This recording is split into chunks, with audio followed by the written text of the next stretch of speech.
ప్రభునందు ప్రియమైనటువంటి దేవుని పిల్లలకు ప్రభు అయిన యేసుక్రీస్తు వారి నామములో వందనాలు శుభాలు మీకు తెలియపరుస్తున్న పిల్లరా, గడిచిన దినమంతా కూడా ప్రభు తన కృపావాత్సల్యంలో భద్రపరుచుకుని క్షేమమును ఆరోగ్యం ఆయుష్ను అనుగ్రహించి మరి నూతన దినాన్ని ప్రభు మనకు అనుగ్రహించారండి.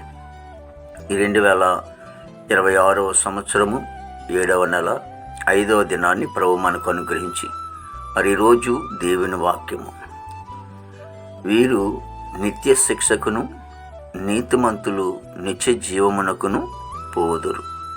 మత్తయి రాసిన సువార్త 25వ అధ్యాయము 46వ వచనమండి. వాక్యం నమ్మదగినది, పూర్ణాంగీకరణకు యోగ్యమైనది.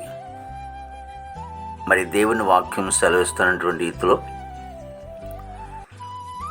మరి 25వ అధ్యాయం మత్తయి రాసిన సువార్తలో యేసుక్రీస్తు ప్రభువారు రాకడం గూర్చి అక్కడ మాట్లాడుతూ చాలా సందర్భాలు మాట్లాడుకుంటూ వచ్చారు. ఈ అధ్యాయంలో మరి 10 మంది కన్యకుల గురించి మాట్లాడుకుంటూ వచ్చారు. మరి ఒక యజమానుడు అప్పగించినటువంటి నమ్మకం గురించి మాట్లాడుకుంటూ వచ్చారు, పరిచయం గురించి.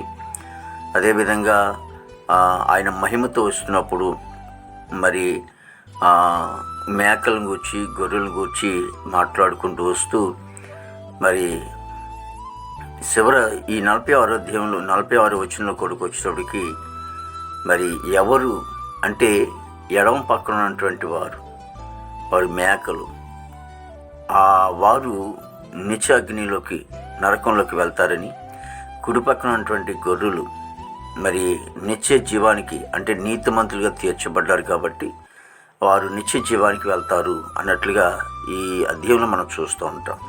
చాలా విషయాలు మనం చూస్తూ ఉంటాం. అయితే నీతిమంతులుగా ఒక వ్యక్తి తీర్చబడాలంటే మరి క్రీస్తు రక్తంలో కడగబడితే కానీ నీతిమంతులుగా తీర్చబడరు. కాబట్టి మన నీతి అయితే మురికి కొట్టినట్టుదని దేవుని వాక్యం సెలవిస్తూ ఉంది.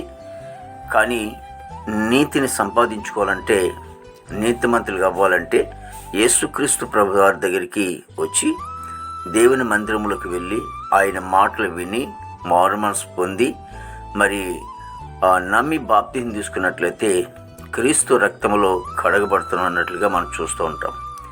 ఆ విధంగా నీతిమంతులుగా తీర్చబడి మరి నిత్య జీవానికి వారసులు కావాలంటే, నిత్య జీవం పొందుకోవాలంట్లయితే మరి యేసు ప్రభువాన్ని సొంత రక్షకులు అంగీకరించి నీతిమంతులుగా తీర్చబడండి.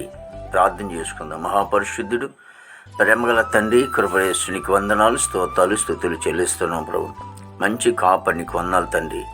ప్రభా, ప్రతి కుటుంబాన్ని కూడా మీరు ఆశించి దీవించండి నాయన. మా భారతదేశాన్ని మీరు ఆశించి దీవించిన ఆయన. ప్రభాత నాయకుల అధికారులు మంచి వంతరం పండి, సరిహద్దులో సైనికులు మంచి వంతరం పండి, ఆర్మీ బృందానికి అంతటి కూడా మంచి వంతరం పండి. యవన బిడ్డలందరినీ కూడా ప్రభా చెడు వ్యసనాల నుంచి, త్రాగుడు, పానపరాకులు, గుటక, గంజా నుంచి విడుదల దేవండి. ప్రభా బిడ్డను రక్షించుకోండి. ప్రభా తల్లిదండ్రులు సంతోషపరిచేటట్లు మీరు కృప దయచేయండి. దేవ ఉద్యోగస్తులందరూ కూడా మంచి వంతరం పండి, వారు చేసిన ఉద్యోగులు మీరు హస్తం తోడుగా ఉంచండి. దేవ రాకపాకులో ప్రభావ మీ సహాయం దయచేయండి తండ్రి. ప్రభావం మరి చదువుకునే బిడ్డలకు కూడా జ్ఞానం ఇచ్చి నడిపించండి తండ్రి. ప్రభా ఈ దేశంలో బిడ్డలకు మంచి వంతరం పండి, మా దేశ పాడి పండినంతలో మీరు ఆశని దీవించండి. హాస్పిటల్ రూమ్ స్వస్థపరచండి. జైలు ఉన్న బిడ్డలు విడుదల చేయండి. కోర్టు గొడవలు, కేసు గొడవలను కూడా కొట్టివేయండి తండ్రి. రక్షణ లేని వారు రక్షణ, మారు మనసు లేని వారు మారుమని దయచేయండి. వివాహం లేని బిడ్డలకి వివాహం దయచేయండి. గర్భఫలం లేని వారు గర్భం దయచేయండి. గర్భిణీ సుఖం డెలివరీ దయచేయండి. తల్లి బిడ్డ క్షేమ దయచేయండి. ప్రభు ఈ దినమంతా కొన్ని విశేషమైన కృపతో నింపి నీ నామానికి మాత్రం మేము తీర్చుకోండి. యేసుక్రీస్తు వారి నామములో అడుగుచున్నాం తండ్రి.